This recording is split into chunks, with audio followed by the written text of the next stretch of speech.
আসসালামু আলাইকুম রহমতুল্লাহ। প্রিয় সম্মানিত বন্ধুরা, আসুন জেনে নেই প্রতিদিন 3 বার লা ইলাহা ইল্লাল্লাহ বললে কি হয়। প্রতিটি মুসলমানের এই আমলটি করা প্রয়োজন। ভিডিওটি সবাই মনোযোগ সহকারে দেখুন, অবশ্যই একটি লাইক দিয়ে যাবেন। যে ব্যক্তি প্রতিদিন একবার লা ইলাহা ইল্লাল্লাহ পড়ে, হাদিস শরীফে এসেছে রাসূলুল্লাহ সাল্লাল্লাহু আলাইহি সাল্লাম বলেছেন, এই বাক্যটি এত দ্রুত গতিতে চলতে থাকে আল্লাহর আকাশসমূহ ভেদ করে আল্লাহর আরশের কাছে পৌঁছে যায়। তখন ওই বাক্যটিকে বলা হয়, তুমি স্থির হও। তখন ফেরেশতারা বলে, হে আল্লাহ, এই লোকটিকে আপনি মাফ করে দেন। যে ব্যক্তি এই কালেমাটি পড়েছে, আল্লাহ পাক রব্বুল আলামিন বলেন, যদি কোনো ব্যক্তি এই বাক্যটি মুখের সামনে এনেছে, এখন বলতে যাবে, তখনই আমি এই লোকটির সম্পূর্ণ গুনাহ খাতা মাফ করে দেব। সুবহানাল্লাহ।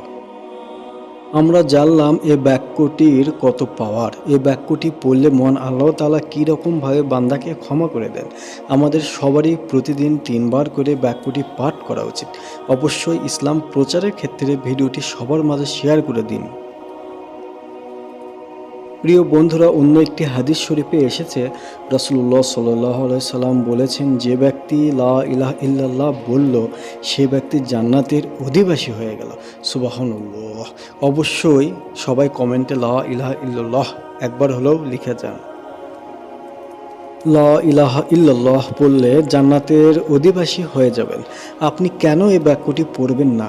যে ব্যক্তি মৃত্যুর সময় বলবে লা ইলাহা ইল্লাল্লাহ, অর্থাৎ যে ব্যক্তির শেষ কথা হবে লা ইলাহা ইল্লাল্লাহ, সে ব্যক্তি নিশ্চিত জান্নাতবাসী হয়ে যাবেন। সুবহানাল্লাহ।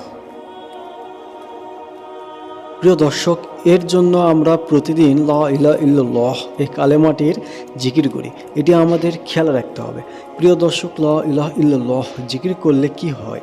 বিজ্ঞানীরা বলেছেন, এটি আমাদের হার্ট ভালো রাখে, ফুসফুস ভালো রাখে, আমাদের শ্বাসনালী ভালো রাখে, পেটের যে গ্যাস্ট্রিকের সমস্যা আছে সেটি ভালো হয়ে যায়। সুবহানাল্লাহ। যে ব্যক্তির ঘুম হয় না, অনিদ্রা, সে ব্যক্তি যদি 21 বার লা ইলাহা ইল্লাল্লাহ জিকির করে ঘুমের আগে জিকির করবেন, এভাবে আস্তে করে শ্বাস নেবেন এবং শ্বাস ছাড়বেন। এভাবে জিকির করতে করতে আপনি কখন ঘুমিয়ে পড়বেন আপনি নিজেই টের পাবেন না বন্ধুরা। অবশ্যই আমলটি বেশি বেশি করুন। খোদা হাফেজ।